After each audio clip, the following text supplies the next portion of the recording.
In other news tonight, hundreds of CCC supporters have gathered in Zimbabwe's second largest city, where the party leader, Nelson Chamisa, has been trying to woo voters this weekend. His political rival, President Emmerson Mnangagwa, has also held his final campaign rally in his home province of the Midlands ahead of the elections on Wednesday. Newzroom Afrika's Audrey Chimwanda is live for us in Bulawayo tonight. Audrey, a very good evening. Tell us more about just how hard the candidates are going for the votes of the public during this last stretch.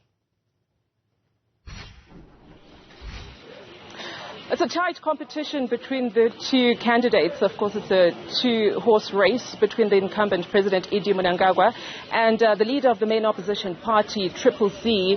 And I'll take you back to 2018 just to give you some context with regards to how close this race is.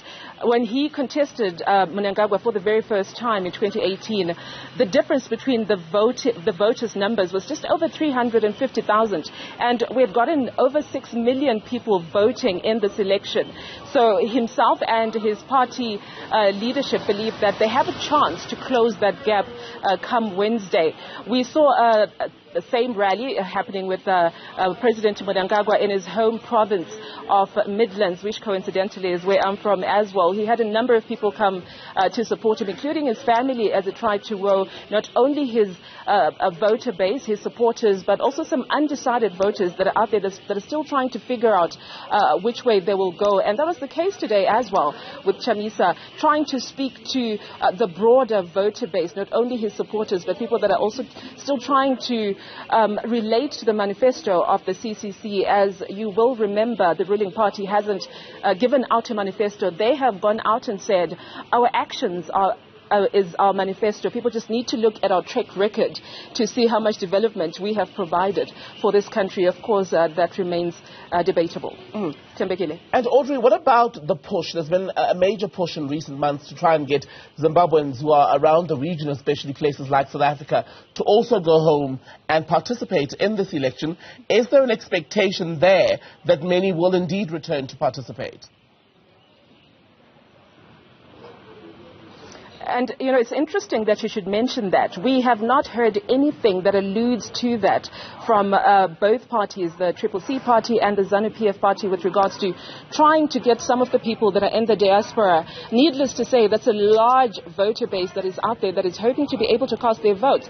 I mean, just a couple of weeks ago, or maybe a month, we had the disqualified presidential candidate, Sevia Kasukuwere, who then came out and said he was working with the South African opposition party, the Economic for Freedom fighters, saying they are willing to give, I think, over 100 buses, 500 buses, to get Zimbabweans, particularly that are working in South Africa, to come home and vote and make the difference that they constantly speak about. But at this moment, Tembekile, we've not heard any of that talk, just less than 72 hours away from polls opening here in Zimbabwe.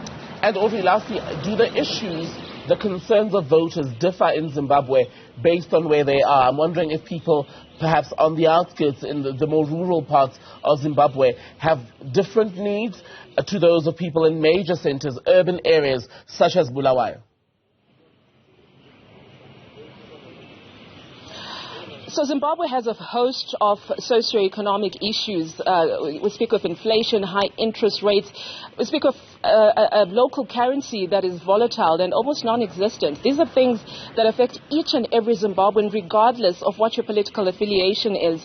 When you speak to the electorate here, they have the same concerns. What they differ about is who can bring change and who has the brilliant ideas, or ideas that haven't been tested and tried before, that can solve those issues. Of course, Zimbabwe still has a long way to go with regards to integrating with the international community. And when I speak of that, I speak of the economic side. The International Monetary Fund that hasn't given Zimbabwe any credit facility, which obviously would boost the economy. Again, it affects every Zimbabwean, but it just differs on who believes who can solve that problem, Tembekile. And then lastly then, Audrey, in terms of confidence in the electoral system itself, it has been brought into question before. I remember in the last election there were court battles post the announcement of the results, and the likes of Nelson Chamisa, who was out campaigning today, have said that even the Electoral Commission is basically in the pockets of the ZANU-PF. Is anything being said about that now?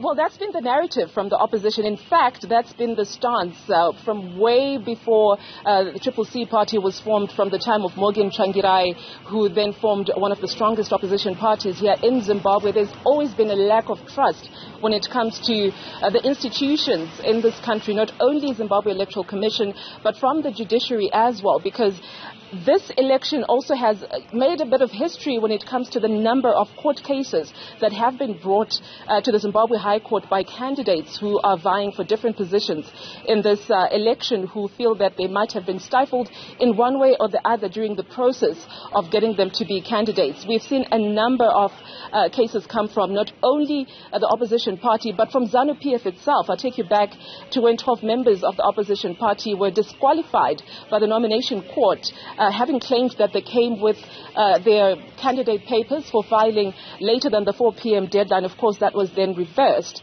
So there has been some precedence, some legal precedence that has been set by the number of court cases we've seen, going through the courts, the judiciary system here in Zimbabwe. Audrey Chimwanda, live for us on the streets of Bulawayo. Thank you very much for that update, Audrey, in Zimbabwe, as part of Newzroom Africa's coverage of the Zimbabwe elections this coming week.